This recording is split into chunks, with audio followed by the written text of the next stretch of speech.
सदियारे से चुओ तो नइखे हो पानी।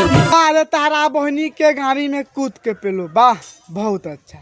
कि हथियार से नइखे चुअत पानी। अरे भैया तो ना चुअत पानी तो भौजी क्या करो, चाटो हिलाओ, सार बुर छुनर कहीं क्या फक बहिन चो तोहरे के लेते लेते भइल परेशानी।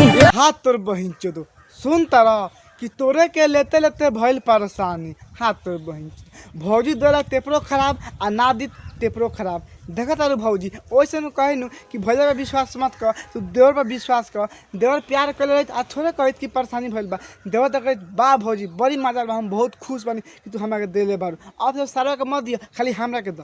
तो क्या हाल बा भाई? आज हम फिर से बात कर ले बानी भोजपुरी गाना के, लेकिन भाई आज के वीडियो बहुते गाँव फाड़ बा। ऐसे कहल चाहते हैं कि वीडियो को पूरा देखो, बहुत मजा आई। तो भाई लोगन वीडियो बना के बस एक ही मकसद बा, एक ही मकसद है आप सभी को दिल से हंसाने के लिए, ना किसी को दिल को ठेस पहुंचाने के लिए। तो भाई लोगन बिना कोनो लाम लहसुन के आज की वीडियो स्टार्ट करते हैं। हाथ तोर बहिन चोदो सुन तारा, अब चढ़ जा ऊपरी से फान के। ए भौजी क्या चाहता रू कि पटा के पेल दी आ कहीं नहीं पेल ले। अभी तार बहिन चोता भतार कहता कि हाँ हम प्रसार में तो के लेते थे, हमारे सामान से पानी न चुहता। अब फिर से कह दो तार बहिन चोदो कि आओ ऊपर से फान के चढ़ जा। ए भैया मत चढ़िए, ए बहिन चोदो के एक्स के बीमारी बा।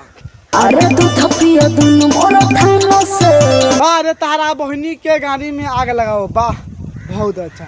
सुन तारा भौजी के कि दूध पियो हमारा दूध थान से। हाथ तोर बहन ये भाई इतना बेशरम गाना है, इतना बेशरम लड़की आज तक ले बहन चोद हम ना देख ली। बताओ तो हो अभी लड़का ना फैका वाला कहते हैं बहन चोद कि दूध पियो हमारा थान से। तहार बहन चोद पटा के पहले 15 हाली आ कहम पहले नहीं की कैमरा मैन पेल पेल पेल पेल टंगड़ी उठा के मारा टान से। हाथ तोर बहन चोद। अरे बहन चोद का चाहती है यार कि पेलते पेलते के मुँह दो का? कितना बेशरम औरत भी है यार बहन चोद, तुमको शर्म नहीं किया। कहती है बहन चोद कि टंगड़ी उठा के पेल दो। हाथ तोरा बहन की चोद धाम। अब हम क्या करी यार, कहता बात सुन के हम मन करता हिलावे के, लेकिन हिलाने की सब हम शादीशुदा बन। ए भौजी लाड़ चटाबू।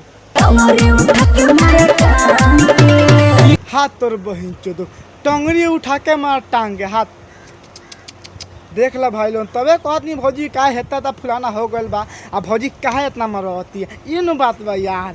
एगो बता से पेट भरे वाला नहीं के भाई लोग। अगर तोहनी के लान में दम बा तो आवा तोहनी एक पेला आ हम पेलवा खाया रह के बहन चोद के यार। का करी यार बहन चोद, मानी कोनो बात भली यार कि टंगड़ी उठा के मार टांग के।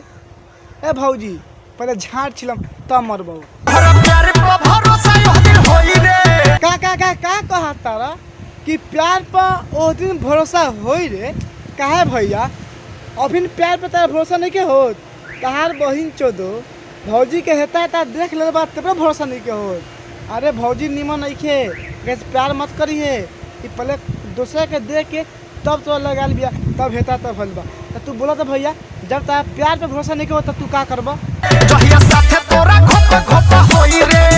बारे तारा बहनी के गाड़ी में कवाच लगाओ, वाह बहुत अच्छा।